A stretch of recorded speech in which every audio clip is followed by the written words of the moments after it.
మార్చి నెల జీతాలు ఇప్పటికీ కార్మికుల అకౌంట్ లో జమ కాకపోవడంతో మున్సిపల్ కార్మికులు తీవ్ర ఇబ్బందులు పడుతున్నారు. రాష్ట్ర వ్యాప్తంగా ఉన్న మున్సిపల్ కాంట్రాక్ట్ అవుట్సోర్సింగ్ కార్మికులకు ఇప్పటికీ మార్చి నెల జీతాలు జమ కాకపోవడంతో తీవ్ర ఇబ్బందులు పడుతున్నామని గురువారం స్థానిక మున్సిపల్ కార్యాలయం వద్ద నిరసన ధర్నా కార్యక్రమం నిర్వహించారు. తక్షణమే జీతాలు జమ అయ్యే విధంగా విధులు నిర్వహించాలని ఏఐటియుసి అనుబంధ సంఘం మున్సిపల్ యూనియన్ రాష్ట్ర సహాయ కార్యదర్శి కళ్యాణి అప్పల్ రాజు అలాగే తదితరులు పాల్గొని డిమాండ్ చేశారు.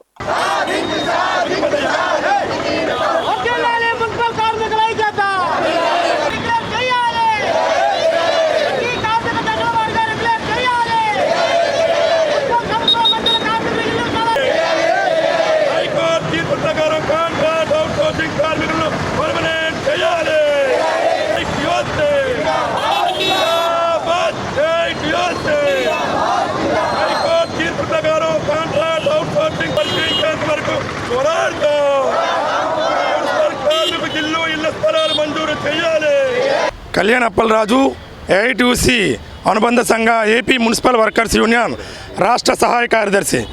ఈరోజు రాష్ట్ర వ్యాప్తంగా కూడా ఉన్నటువంటి మున్సిపల్ పారిశుధ్య ఇంజనీరింగ్ కార్మికులు, పార్కుల్లో పనిచేస్తున్నటువంటి కూలీలు, అలాగే ప్రభుత్వ సులభ్ కాంప్లెక్స్లో పనిచేస్తున్నటువంటి కార్మికులు ఈరోజు మార్చి నెల వేతనం అనేది ఇంతవరకు కూడా కార్మికుల అకౌంట్లలో జమ కావడం అనేది ఇది ఖచ్చితంగా ప్రభుత్వం యొక్క వైఫల్యమే.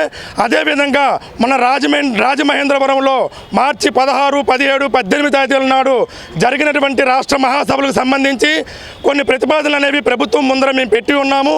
దీంట్లో ప్రధానంగా మున్సిపల్ కార్మికులందరికీ కూడాను ఇళ్ల స్థలాలు అనేవి మంజూరు చేయాలి. అదేవిధంగా హైకోర్టు ఏదైతే తీర్పునిచ్చిందో కార్మికుల యొక్క శ్రమను దోపిడీ చేస్తున్నటువంటి ఈ బడా బేటాలను పక్కన పెట్టి ప్రభుత్వం అనేది పూర్తిగా కార్మిక వర్గాన్ని వారి ఆధీనంలో తీసుకొని వారందరినీ పర్మనెంట్ చేయమని హైకోర్టే తీర్పునిచ్చింది. దీన్ని కూడా ప్రభుత్వం అనేది పునరాలోచించి కార్మికులందరినీ రెగ్యులేట్ చేయాలి. అలాగే స్థానిక శ్రీకాకుళం నగరపాలక సంస్థలో కార్మికుల సంఖ్య అనేది పూర్తిగా కొరత అయి ఉన్నది. విస్తరణ అనేది పట్టణ విస్తరణ అనేది పెరిగి ఉన్నది.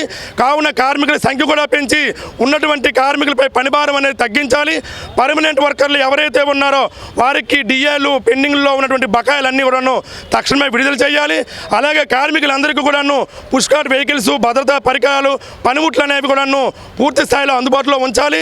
అదే సందర్భంగా ఎవరైతే కార్మికులు వాళ్ళ వార్డుల పరిధిలో పనిచేస్తున్నారో వారికి మంచినీటి సదుపాయం తదితరవన్నీ కూడా వాళ్ళకి అందుబాటులో ఉంచాలి. అదే సందర్భంగా ఏవైతే కార్మికులు కింది స్థాయిలో ఎదుర్కొన్నటువంటి సమస్యలన్నీ కూడాను స్థానిక కమిషనర్ గారు కార్మిక సంఘాలతో చర్చలు అనేవి జరిపి మా యొక్క సమస్యలన్నీ కూడాను ఒక కొలికి తీసుకొచ్చి పరిష్కారం చేస్తారని కోరుతున్నాం. లేనటువంటి పక్షంలో ఆందోళన పోరాటాలు ఉధృతం చేస్తామని ప్రభుత్వానికి మరియు ఇక్కడ ఉన్నటువంటి అధికారులకు తెలియజేస్తున్నాం. ఈరోజు శ్రీకాకుళం నగరపాలక సంస్థ పరిధిలో ఉన్నటువంటి మున్సిపల్ కార్మికులు అందరూ కూడాను తమ తాలూకు విధులు ముగించుకొని వచ్చి మరి ఈ నిరసన కార్యక్రమం చేపడుతున్నాం. దీనికి ప్రధానమైనటువంటి కారణం ఏదైతే పేద అణగారిన వర్గాల్లో ఉన్నటువంటి మున్సిపల్ కార్మికులు దీర్ఘకాలిక సమస్యలు ఏ ప్రభుత్వం వచ్చినా సరే ఈ అమలు చేయడంలో మాత్రం అలసత్వం వహిస్తున్నారు. ఆ ప్రభుత్వం ఈ ప్రభుత్వం అని కాదు. కానీ నిన్నకాక మొన్నకు వారం రోజుల క్రితం మన హైకోర్టు ప్రత్యేక బెంచ్ మున్సిపల్ కార్మికులందరినీ ఇతర రంగాల్లో పనిచేస్తున్నటువంటి కాంట్రాక్టు అవుట్సోర్సింగ్ కార్మికులందరినీ పర్మనెంట్ చేయమని చెప్పారు. తెల్లవారు లేచి చెత్త ఎత్తి వాళ్ళ తాలూకా జీవితాలు కూడా జనాలకి సమాజానికి అంకితం చేస్తున్న వాళ్ళు పర్మనెంట్ చేయాలని ప్రధానమైన డిమాండు. వీరితో పాటుగా పేద ఎవరైతే ఉన్నారో కార్మికులు వీళ్ళందరికీ ఇళ్ల స్థలాలు, ఉద్యోగ భద్రత కల్పించాలి, ఆరోగ్యశ్రీ అమలు చేయాలి, అలాగే ప్రమాద బీమా సౌకర్యం కల్పించాలి.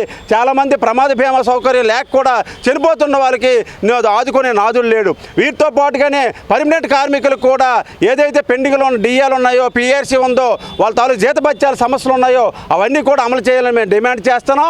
లేని వల్ల రానున్న రోజుల్లో పెద్ద ఎత్తున ఆందోళన పోరాటాలు చేస్తాము. దీనికి బేషరతుగా నగరపాలక సంస్థ అలాగే రాష్ట్ర ప్రభుత్వమే బాధ్యత వహించాలి. ఏవైతే మేము రాసిచ్చినటువంటి దీర్ఘకాలిక సమస్యలు ఉన్నాయో అవన్నీ తక్షణమే స్పందించకపోతే మాత్రం పెద్ద ఎత్తున ఆందోళన పోరాటాలు చేస్తామని ఈ సందర్భంగా తెలియజేస్తున్నాం. నా పేరు టి తిరుపతిరావు, ఏఐటిసి జిల్లా ప్రధాన కార్యదర్శి మరియు మున్సిపల్ వర్కర్స్ యూనియన్ జిల్లా గౌరవాధ్యక్షుడిని.